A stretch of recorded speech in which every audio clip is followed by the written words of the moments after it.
Vote जिहाद part 2 Devendra Fadnavis मुख्यमंत्रीजींनी ज्याचा उल्लेख केला की 2024-25 मध्ये येथे 6 लाख बांगलादेशी रोहिंग्यांना जन्म प्रमाणपत्र देऊन भारतीय नागरिक बनवण्याचं कटकारस्थान आता उघडकीस आलं आहे.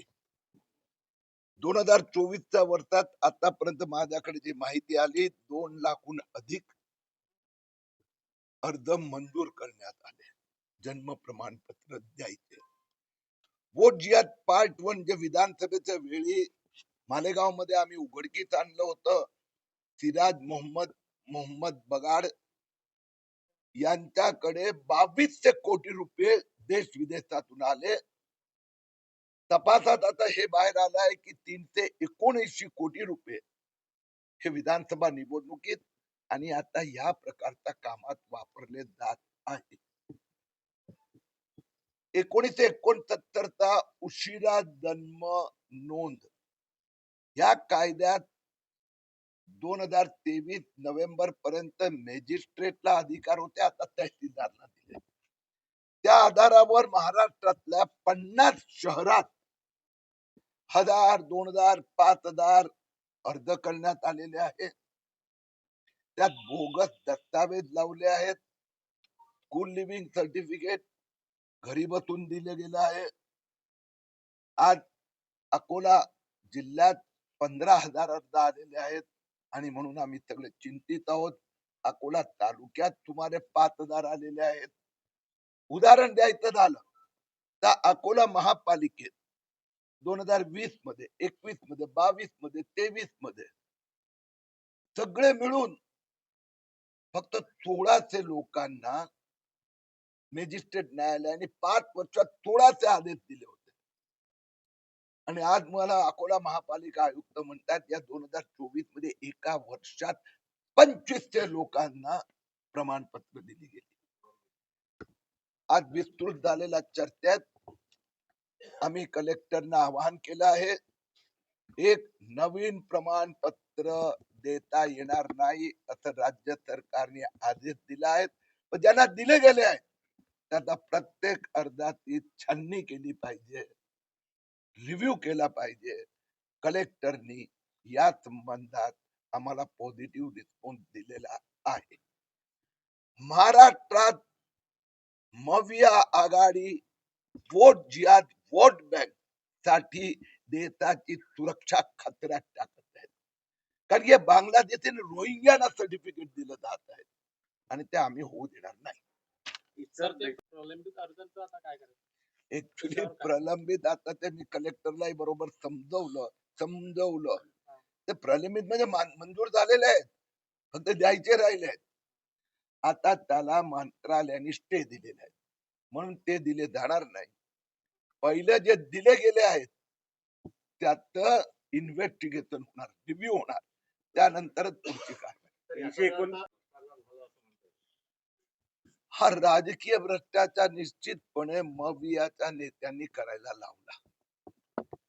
कारण आपण बघितलं असेल की मी मालेगावला हा घोटाळा उघडकीस आणला, 2 तहसीलदार निलंबित झाले. बचाव कोणी केला? शोभा बच्चाव, काँग्रेसच्या साथ.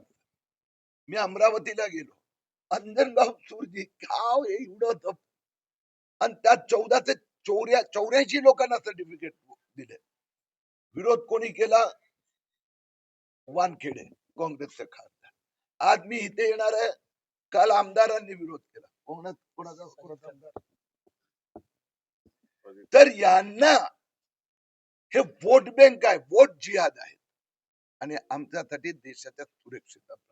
तर उलट साजिद खान पठाण यांनी तर याची चौकशी व्हावी अशी मागणी. जानकीने तुम्हाला वेळा सांगितलं, मग चौकशी व्हावी ना, एक लेटर द्यायला सांगा ना, द्यावा लेटर. त्याने हिंमत असेल तर त्यांनी सांगावं की तिथे वानखेडे खोटं बोललेत आणि तिथे शोभा बच्चाव खोटं बोललेत. अरे यांनी ते सगळं पाप करायला लावलं.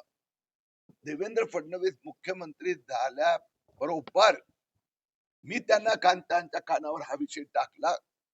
मुख्यमंत्री ची शपथ घेतली त्याच्या आदल्या दिवशी मी सांगितलं की आप कल शपथ दे रहे हो पहला ये विषय हात दिलो. कारण की विधानसभा निवडणुकीच्या काळात मला ही गोष्ट लक्षात आली होती. म्हणजे देवेंद्र फडणवीस साठी राष्ट्र प्रथम. नाही 2022 मध्ये सरकार आल्यानंतर ह्या गोष्टी झालेल्या आहेत. हे 2024 मध्ये झालं. नाही ना, पण 22 मध्ये सरकार आलं ना. अरे दादा 2000 कायदा 2024 मध्ये अस्तित्वात आला. तहसीलदारांना अधिकार. सुरक्षा यंत्रणांच्या संदर्भात बोलतोय की फेल्युअर आहेत म्हणजे इंटेलिजन्स. नाही ह्याच्या दोन्हीचा काही संबंधच नाही आहे. 2022 मध्ये तर मॅजिस्ट्रेट द्यायचे तर तिथे तर मी तुम्हाला आकडा सांगितला इथला 2021, 22, 23 जो ह्यांनी दिलेला आकडा तुम्हाला मी सांगितला. 2024 मध्ये लोकसभा इलेक्शन झाल्यानंतर मग या जिंकल्यानंतर जुलैमध्ये हे सगळं सुरू झालं. विधानसभा निवडणुकीचा प्रचार आणि आचारसंहितेच्या दरम्यान 90% अर्ज त्या काळात आले. आणि मुख्यमंत्री झाल्याबरोबर देवेंद्र फडणवीस हे पहिलं काम केलं एसआयटी नियुक्त करायची. ओके सर, एक महत्त्वाचा प्रश्न आहे. तुम्ही आकडा जो सांगितला अकोल्याचा 15,500च्या जवळपास आहे, तर अकोला कॅपिटल आहे का या सर्व नेक्सस जे आहे त्याचं? 15,845. अकोला, अमरावती, मालेगाव हे मुख्य केंद्र आहे. राष्ट्रीय पातळीवर हा विषय आणण्यासाठी आपला अजेंडा काय आहे? मालेगाव नंतर अकोला यांचं केंद्र बनत चाललं आहे. आता दुसरी 2 नवीन केंद्र विदर्भात, एक अमरावती आणि दुसरं अंजनगाव सुरजी. अंजनगाव मध्ये तर कळलं असं की 14 ते 84 ला दिलेत, त्यातनं 14 ते अंजनगाव मध्ये राहतच नाही. हा विषय राष्ट्रीय पातळीवर आणण्यासाठी आपला काही राजकीय अजेंडा आहे?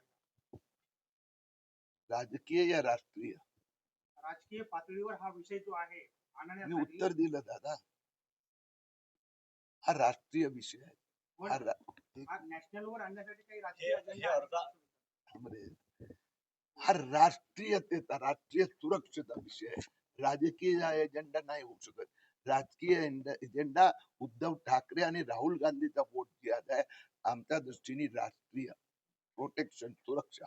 हे वाटप करण्यात आले अर्ज ठीक आहे, पण आता ज्यांनी अर्जही नाही केले असे आहेत का? मी तुम्हाला थोडं चांगला प्रश्न आहे. 1969 मध्ये हा जन्म मृत्यू नोंदवही कायदा आला.